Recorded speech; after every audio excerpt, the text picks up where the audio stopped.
talk about 38 years. 38 years of being a reporter, you have to make some choices. You try to be profound and philosophical and ramble on about journalistic responsibility in an increasingly complicated, rapidly changing world. Maybe toss in a Thomas Jefferson quote about your freedom of the press and how it's important to democracy.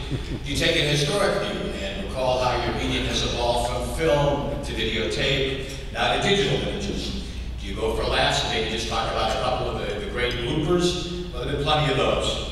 Or do you just try to be sincerely grateful to all who helped you reach this moment or thought you were worthy of this wonderful tribute?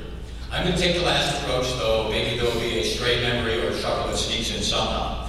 Thank you, Eileen Corey, very much for the very flattering portrait in the program tonight. Thanks very much to the DigiZoom folks for putting together that fabulous video. Dick Russ, thank you very much for your kind comments again. So I am honored to be in the same class with all these other prestigious superstar inductees. Ladies first, Kelly O'Donnell.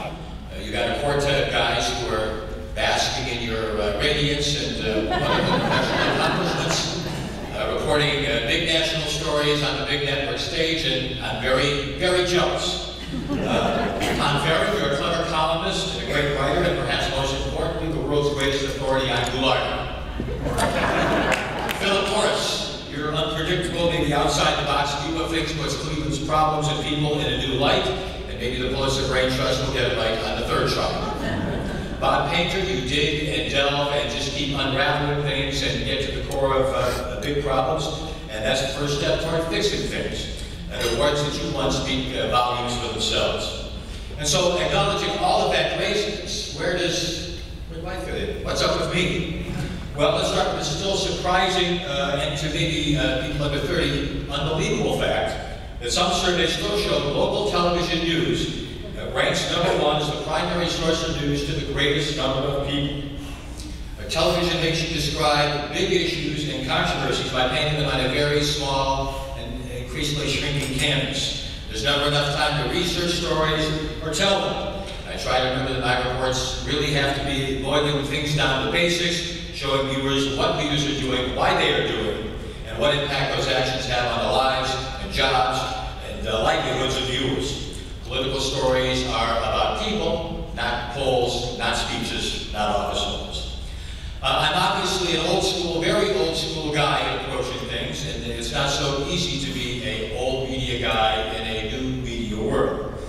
Social media, Facebook, YouTube, and Twitter, with a demand for speed and information now puts depth, perspective, and research in the back seat. Getting it first often trumps getting it right, and it's nice when you can do both. And maybe I am out of step with another aspect of political journalism.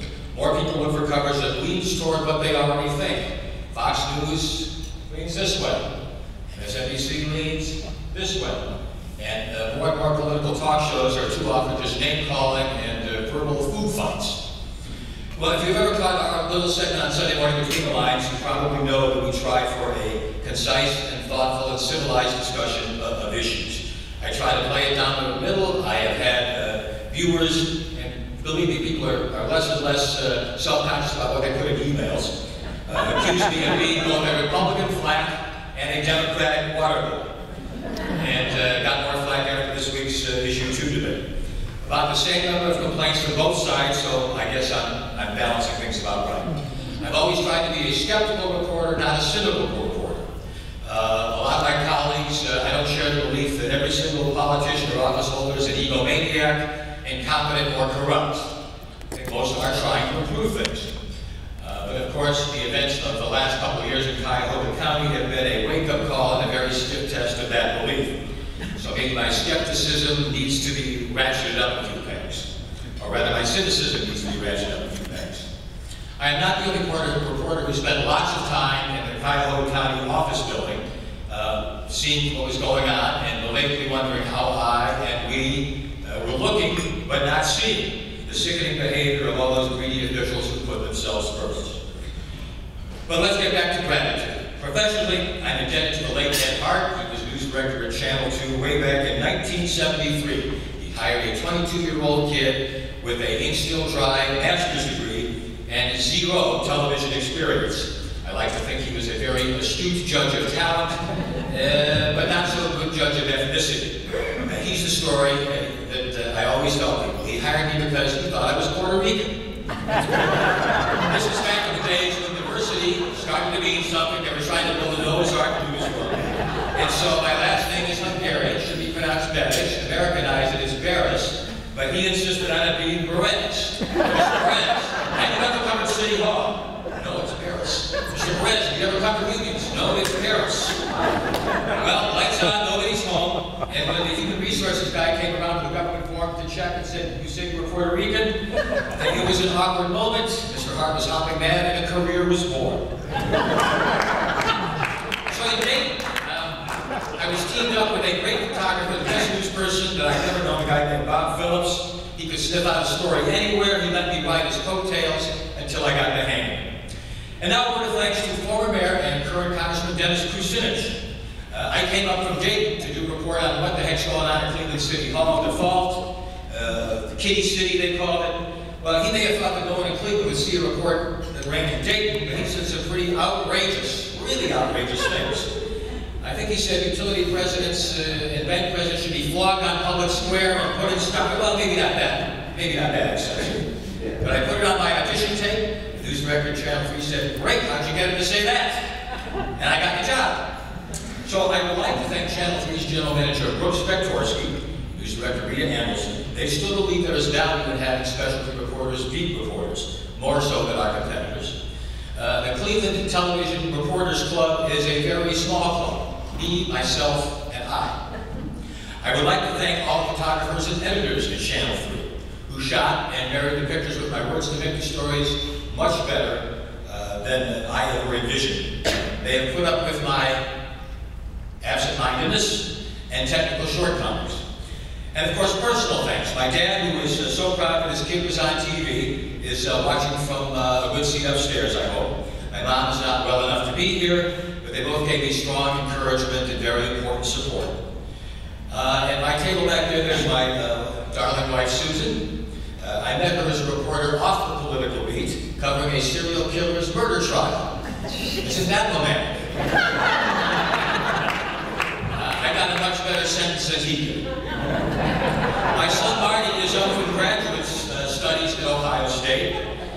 This is payback for all the sports banquets Mom and I had to sit through. My daughter Justine is unable to be here. She is in college at Chapel Hill, North Carolina, and thankfully they both are pursuing careers in science. I also want to acknowledge my brother and his wife Hazel up here from Michigan. So all my family, all my wife's family, all my loved ones, they keep me grounded and reasonably balanced. While walking down memory lane, I made an amazing discovery. Over the years, I have worked side by side with 28 great journalists already in the Hall of Fame. So assuming I can pick up just a smidgen from each one of them, maybe that helps explain how I got it. So indulge me while I just quickly run down this list. I originally intended to be a print journalist. I spent some time at the Moment of Silence, Cleveland Press. I got to work next to watching Dick Faber, Marge Alge, Paul Tepley, Ray DeCrane, Fred McGonigal, Tony Thompson, Brett Larkin, Arnold Miller, Bill Tanner, Norm Latchik, Bob Yonkers, Betty Claret, Buzz Bergen, Hill Black, Herb Cannon, Bob August. They may be just names to some of the younger members of the crowd, but I think the veterans know they were the best of the best. You know that line about standing on the shoulders of those who come before us? It applies here. I spent time at WERE Radio, learning from John Webster, Hugh Danso, and Leonard Will. And at Channel 3, my colleagues have included Eileen Corey, Jim Donovan, Dick Rush, Tom Meyer, Carl Monday, Peter Miller, Leon Bibb, Fred Griffith, Alice West, and Virgil Dominic, and Dick Fagler again. Maybe it's cheating coming into us. But they all are dedicated journalists who know a good story, can find a good story, can tell a good story in a way that really makes a difference. So I'm hoping that maybe some future inductee, perhaps one of the really talented young people or multimedia journalists that are working at the station now, if they get up there, we'll get to say, that Beres guy, he was a decent reporter. I picked up a little something from him. I am so grateful to have this job in my hometown, a community I love. I have been lucky to have a front seat on all the important players, decisions, and developments that have shaped Northeast Ohio. I hope I help viewers get a little bit of it. So many projects, plans, ways of doing things are in the works. The the new government is taking shape, cities are actually talking to each other about collaboration, and I hope I can continue covering our future as it unfolds for a little while longer. Thank you all for this wonderful evening.